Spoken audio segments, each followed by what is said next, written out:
Spesso, vagando per il server Discord nel quale spendo parecchio del mio tempo, mi ritrovo a leggere storie ad alta tensione su come molta gente, leggermente più giovane di me, abbia difficoltà o, meglio ancora, ansia per un evento che spesso travolge la vita di milioni di giovani italiani, ovvero l'esame di maturità. È difficile dire cosa rende esattamente così ansiolitico e complesso questa semplice verifica delle conoscenze apprese nel corso dei 5 anni di studio. Forse è il fatto che è la prova di abilità più grande che uno studente debba affrontare nel corso delle superiori.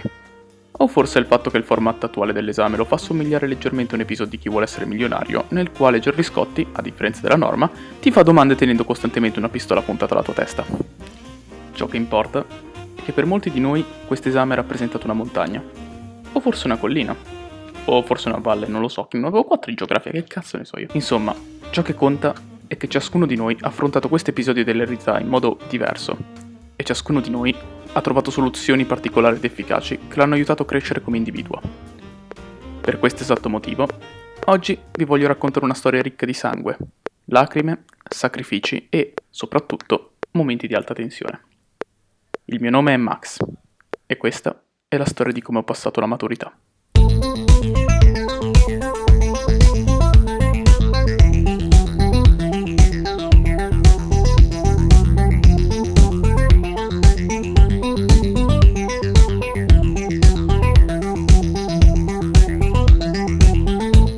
Cos'è la maturità? Un esame, o meglio, un insieme di esami, nulla di più semplice. Quando ho fatto io la maturità, circa nel 2017, l'esame era composto da 3 boss, volevo dire prove. La prima prova, italiano. Lo studente ha il potere di scegliere tra diverse tracce basate su temi attuali o persone storiche. Il professore invece ha il potere di demolire tutte le fondamenta grammaticali sulle quali si basa la mente del povero studente. La seconda prova... La seconda prova varia in base all'istituto frequentato.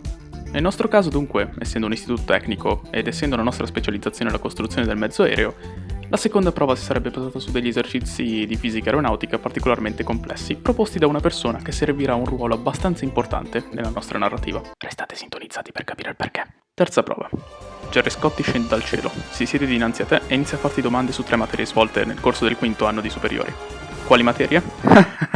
Puoi solo speculare, ragazzo mio. Oh sì, e per finire, il boss finale della maturità, l'orale. Il consiglio si riunisce e tutte le tue prove affrontate fino ad ora vengono messe sotto esame. Capito il gioco di parole?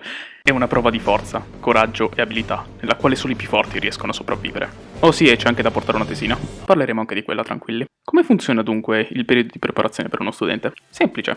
Si cercano informazioni sulla propria tesina, si studia tutto il creato e si collezionano tutti i santini presenti in casa per guadagnare quei 2 o 3 punti fede in più necessari per non farsi scomunicare nel corso dell'esame. I giorni passati a studiare per la maturità? Beh, me li ricordo abbastanza bene.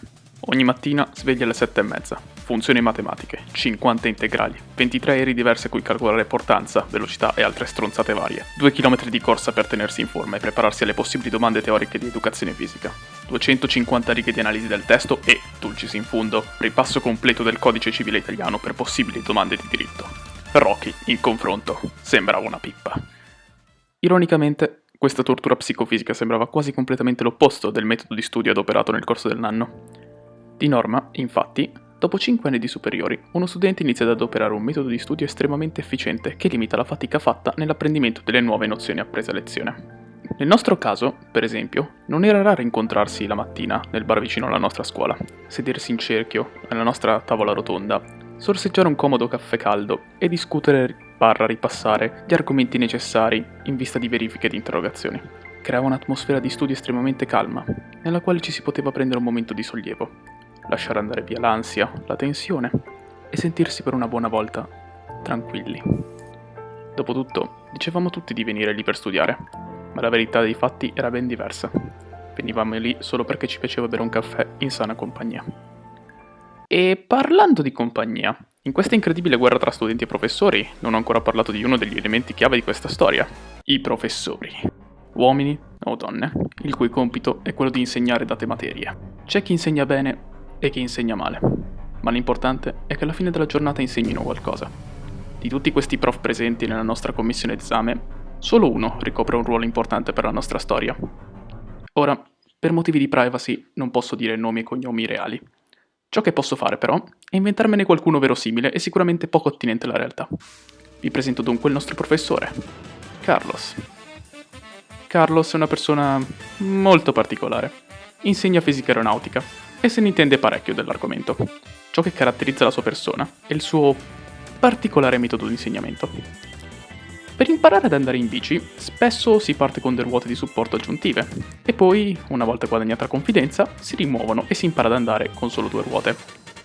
Carlos è il tipo di prof che, al primo tentativo, ti stacca sia le ruote di supporto che la ruota anteriore per poi guardarti dritto negli occhi e sussurrare pedala.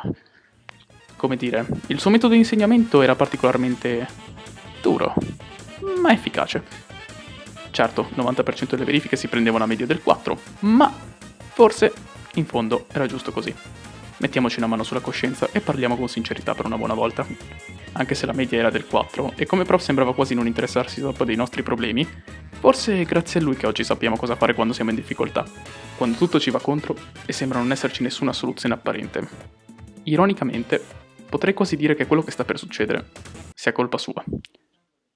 Prima di parlare del climax della nostra storia, ovvero l'orale, ci conviene fare una piccola pausa lungo la strada e analizzare qualcosa di diverso. Esatto, avete indovinato. Lo sponsor di oggi è Ride Shadow. Vi sto prendendo per il culo. Ci conviene parlare prima di una verifica qualsiasi avvenuta nel corso dell'anno scolastico. Fidatevi, avrà tutto più senso più tardi. Per qualche strano motivo, Carlos era obbligato da forme di vita superiori, gli alieni credo, a fare almeno una verifica della sua materia in lingua inglese. Se per molta gente tale notizia rappresentava l'avvento di una catastrofe pari al bombardamento atomico di Nagasaki, per me voleva dire tutt'altro.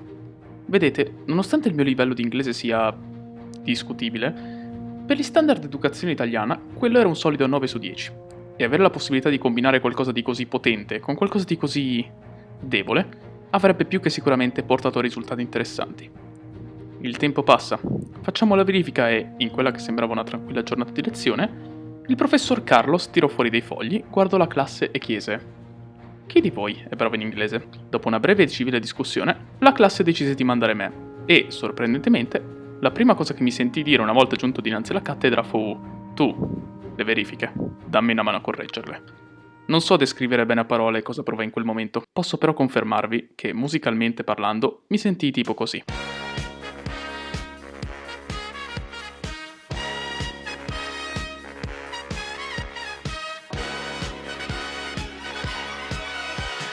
Quel singolo ma fragile momento segnò l'idea di base sulla quale costruì l'interezza del mio piano. Oh sì, a proposito, in quella verifica presi tipo 8, o forse 9. In realtà non ricordo, e non mi interessa nemmeno più di tanto. Nei mesi successivi iniziai a lavorare a una tesina a prova di bomba. Basato interamente sul contesto storico della battaglia d'Inghilterra, altro non era che un'analisi tecnica dei 2 velivoli che definirono le battagliere di quel periodo. 20 e qualcosa pagine a prova di bomba, contenenti aeronautica, diritto alla navigazione, storia e... carote? Che cazzo, mi allenai quanto più possibile sulle materie presenti all'orale, studiai più e più volte il piano e aspettai con pazienza il grande giorno. Varcate le porte della scuola, vidi quello che si vede normalmente a ogni singola maturità. Studenti disperati sdraiati sui bordi dei corridoi, sangue spalmato sulle pareti, grida e urla disperate uscire dalle singole aule. Se volevo assicurarmi che tutto funzionasse come da copione però, dovevo prima vedere con i miei stessi occhi la commissione d'esaminazione. Decisi dunque di entrare nell'aula d'esame durante l'interrogazione di un nostro compagno. E... tutto andò meglio delle aspettative. Nel senso, quella che doveva essere un'incredibile battaglia per la libertà, da un punto di vista esterno non sembrava altro che una normale interrogazione. O almeno, lo sembrò fino a quando il nostro compagno, che per comodità chiamerò Ste, si ritrovò faccia a faccia con il professore di meccanica. Finché si tratta di professori interni, c'è comunque una certa confidenza. Dopotutto, in 5 anni si impara a conoscersi, no? Peccato però che il professore di meccanica fosse un esterno, e che quindi la situazione fosse un po' più complicata. Non conoscendosi, c'è sempre quel filo di tensione che tiene tutto attaccato. Lo studente non sa cosa aspettarsi dal professore, e il professore non sa cosa aspettarsi dallo studente. E in quella particolare situazione, in mezzo alla minacciosa area dell'esame, il professore di meccanica fece l'impensabile. Tirò fuori un bicchiere di caffè, lo posizionò sul banco, guardò negli occhi Ste e disse: "Cos'è l'entropia?" Chi l'avrebbe mai detto? La tazza di caffè che ci aveva tanto accompagnato per questi 5 anni era appena diventata una delle armi di distruzione di massa più potenti sulla faccia della Terra. Ste stava visibilmente sudando e il prof di meccanica stava pazientemente aspettando una sua risposta. Poi, quasi senza preavviso, la tensione si ruppe. La mano di Ste afferrò il bicchiere. Lo porto alla bocca e mando giù la bollente bevanda in tutta ad un sorso, uccidendolo sul colpo. Ok, no, non è quello che è successo. Ste rispose semplicemente alla domanda, rimanendo giusto un po' disorientato dal fatto che il prof aveva usato il caffè come esempio per chiedere l'entropia. Oltre a quello, andò tutto bene. Ancora una volta il tempo passò. La tensione e l'ansia salirono e in conclusione venne il mio momento.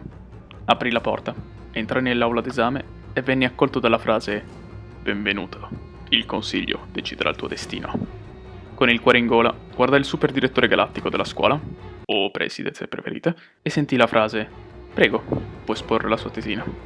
Con particolare ansia lo guardai e dissi «Certo, avrei però una richiesta». L'aula venne nuovamente avvolta da un'aura minacciosa. Guardai brevemente Carlos, il quale al momento sembrava avere una faccia abbastanza incuriosita. Poi sorrisi e sussurrai «Vorrei esporre la tesina in inglese». La tensione si trasformò in stupore e la paura in confidenza. E l'ansia no, in realtà l'ansia rimase. Se il professore di aeronautica va bene, certo.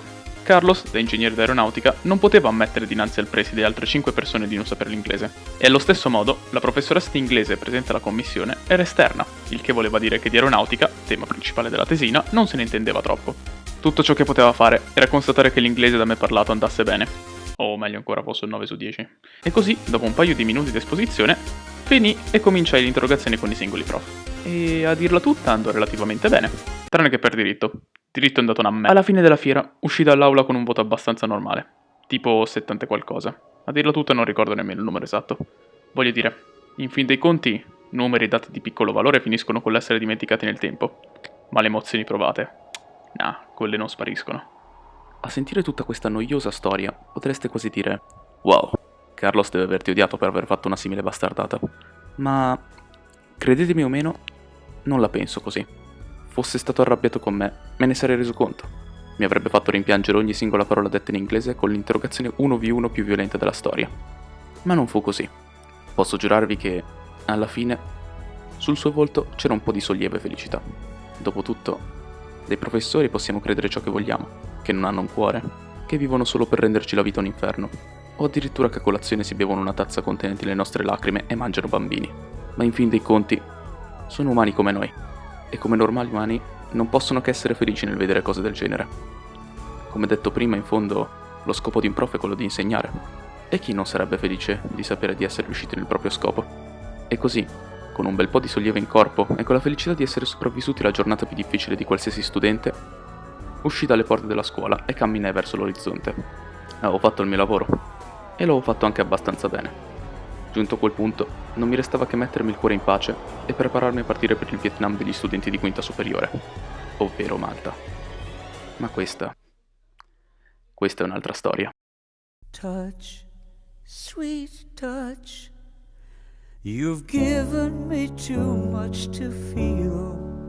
Sweet touch, you've almost convinced me I'm real. I need something more, I need something more.